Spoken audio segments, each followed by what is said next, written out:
નમસ્કાર વિદ્યાર્થી મિત્રો, આપનું સ્વાગત છે આપણી ચેનલમાં.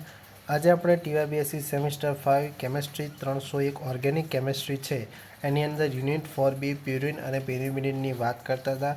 તો એમાં આપણે પ્યુરિન અને એડેનિનનું જે સંશ્લેષણ છે એ આપણે પહેલાં જોઈ ચૂક્યા છે. તો ચેનલમાં જઈને પૂરેપૂરા વિડીયો જોઈ લેવા. અને આજે આપણે આ વિડીયોમાં જોઈશું ગ્વાનિનનું સંશ્લેષણ. તો તમારે ટાઇટલમાં લખવાનું છે ગ્વાનિનનું સંશ્લેષણ આપો.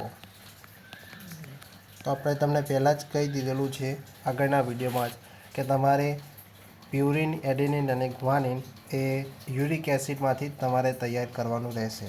તો સૌથી પહેલાં યુરિક એસિડનું સ્ટ્રક્ચર દોરીશું.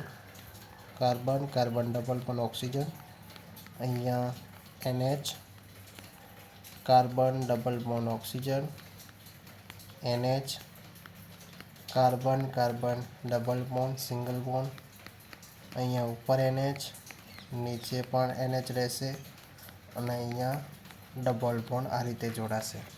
બરાબર. હવે આ આપણું યુરિક એસિડનું છે એ કીટો સ્વરૂપ થયું. આપણે જ્યારે પ્રતિવર્તી પ્રક્રિયા કરીએ છીએ ત્યારે અહીંયાથી જે ડબલ બોન્ડ છે એક ડબલ બોન્ડ બ્રેક થશે.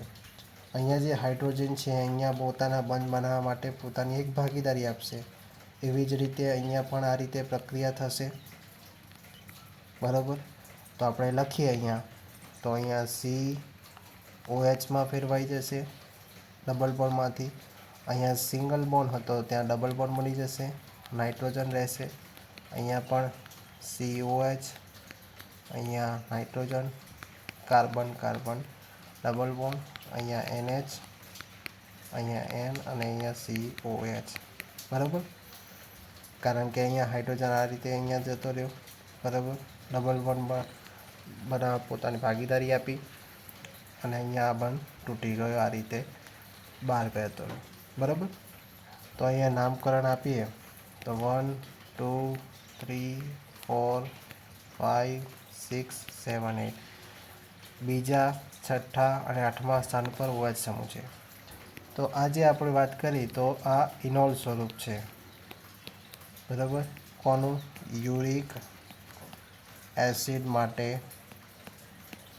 તમને એક માર્કમાં પણ યુરિક એસિડનું કહી દે કે યુરિક એસિડનું કીટો ઇનોલ સ્વરૂપ જણાવો અથવા દોરો, એવું પણ કહી શકે એક માર્કમાં. બરાબર. તો પણ યાદ રાખવાનું રહેશે. હવે જ્યારે આપણે વાત કરી હતી કે યુરિક એસિડમાં ઇનોલ સ્વરૂપ છે, ત્યારબાદ આપણે એની POCl3 સાથે એટલે કે ફોસ્ફરસ ઓક્ઝીક્લોરાઇડ સાથે પ્રક્રિયા કરીએ છીએ તો જે બીજા, છઠ્ઠા અને આઠમા સ્થાન પર OH સમૂહ છે એ OH સમૂહ રિમૂવ થઈ જશે અને તેની જગ્યાએ 3 ક્લોરિનના ગ્રુપ છે. આ 3 ક્લોરિન એ 3 ક્લોરિન તેની જગ્યાએ જોડાશે. તો ચલો સ્ટ્રક્ચર દોરી દઈએ. છઠ્ઠા સ્થાન પર ક્લોરિન, નાઇટ્રોજન ડબલ બોન્ડ, અહીંયા બીજા સ્થાન પર ક્લોરિન. બાકીનું સ્ટ્રક્ચર એસિડિક છે. અહીંયા NH, અહીંયા નાઇટ્રોજન, અહીંયા OH હતું આઠમા સ્થાન પર, તેની જગ્યાએ ક્લોરિન જોડાય છે. તો એનું નામકરણ કરીએ આપણે તો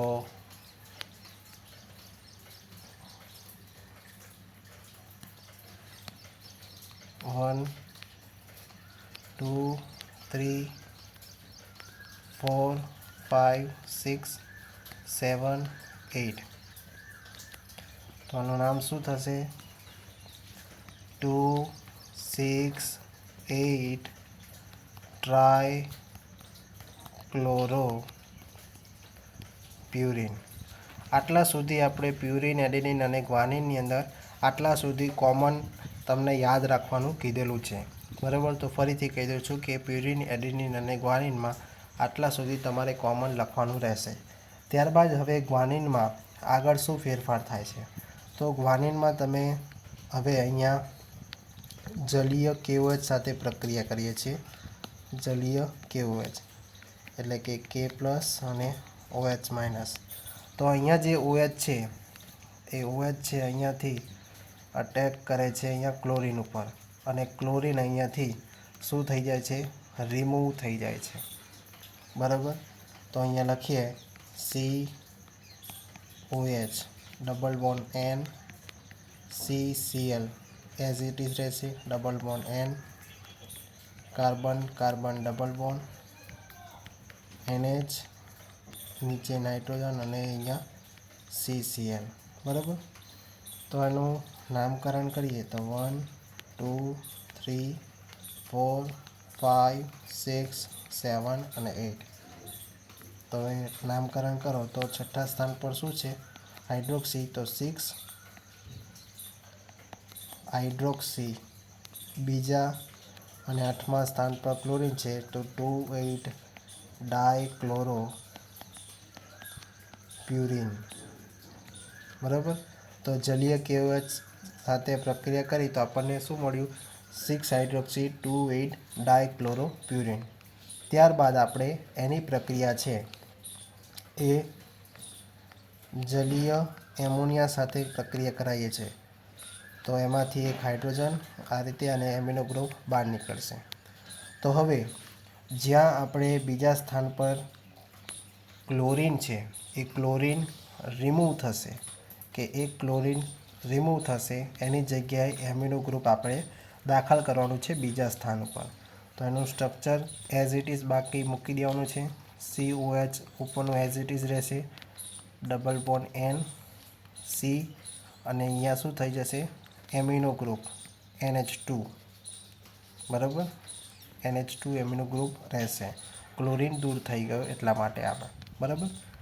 double bond N carbon carbon double bond અહીંયા ઉપર NH નીચે N અહીંયા CCl. બરાબર. તો હવે આનું પણ નામકરણ કરી દઈએ. 1 2 3 4 5 6 7 8. બરાબર. તો હવે આનું નામકરણ કરીએ તો 6 હાઇડ્રોક્સી છઠ્ઠા સ્થાન પર OH સમૂહ છે, હાઇડ્રોક્સી ગ્રુપ છે, તો 6 હાઇડ્રોક્સી. બીજા સ્થાન પર એમિનો ગ્રુપ છે તો 2 એમિનો. આઠમા સ્થાન પર ક્લોરીન છે તો 8 ક્લોરો પ્યુરિન. બરાબર. 6 હાઇડ્રોક્સી 2 એમિનો 8 ક્લોરો પ્યુરિન. ત્યારબાદ હવે ક્લોરીન કેટલા વધ્યા છે, એક જ વધ્યા છે. તો HI સાથે અને ડેલ્ટા તાપમાને પ્રક્રિયા કરીશું તો આ હાઇડ્રોજન અહીંયા અટેક કરશે અને ક્લોરીનને રિમૂવ કરી દેશે. તો ક્લોરીન છે એક રિમૂવ થઈ જશે. બાકીનું સ્ટ્રક્ચર એઝ ઇટ ઇઝ છે. ક્લોરીનની જગ્યાએ આપણે હાઇડ્રોજન લખવાનું રહેશે. તો અહીંયા ઉપર તો OH હતો, કાર્બન કાર્બન ડબલ બોન્ડ છે, ડબલ બોન્ડ નાઇટ્રોજન C, અહીંયા તો NH2 ગ્રુપ છે, double bond N carbon carbon double bond અહીંયા NH નીચે નાઇટ્રોજન અહીંયા CH. ક્લોરીન દૂર થયો ત્યાં હાઇડ્રોજન દાખલ થયો. તો આનું નામકરણ કરી દઈએ. 1 2 3 4 5 6 7 8. તો આનું નામ થશે 6 hydroxy 2 amino purine. 6 hydroxy 2 amino purine એનું નામકરણ થશે. અથવા તો બીજું નામ કેવું હોય તો ગ્વાનિન પણ તમે કહી શકો. તો તમને એવું પણ પૂછી શકે કે ગ્વાનિનનું બીજું નામ અથવા IUPAC નામ શું થશે, તો 6 હાઇડ્રોક્સી 2 એમિનો પ્યુરિન એનું નામકરણ થશે. બરાબર. તો આજે આપણે આ વિડીયોમાં ગ્વાનિનનું સંશ્લેષણ જોયું છે. TYBSc semester 5 unit number 4B માં જે આપણે વાત કરીએ છીએ એ પ્રમાણે યાદ રાખવાનું છે. બરાબર. તો જો તમને વિડીયો ગમ્યો હોય તો વિડીયોને લાઈક કરજો, શેર કરજો, તમારા મિત્રો સાથે કમેન્ટ કરીને જણાવજો કે તમને વિડીયો કેવો લાગ્યો. અને હજુ સુધી આપણી ચેનલને તમે સબસ્ક્રાઈબ ના કરી હોય તો સબસ્ક્રાઈબ કરી દેજો અને બાજુમાં ઓલ નોટિફિકેશન સબસ્ક્રાઈબ કર્યા બાદ બેલ આઇકન છે એમાં ઓલ નોટિફિકેશન ક્લિક કરી દેજો, જેથી તમને આવનારા વિડીયોની નોટિફિકેશન તમને મળી રહે. તો ફરી મળીશું આવા જ નવા વિડીયો સાથે. જય હિન્દ, જય ભારત.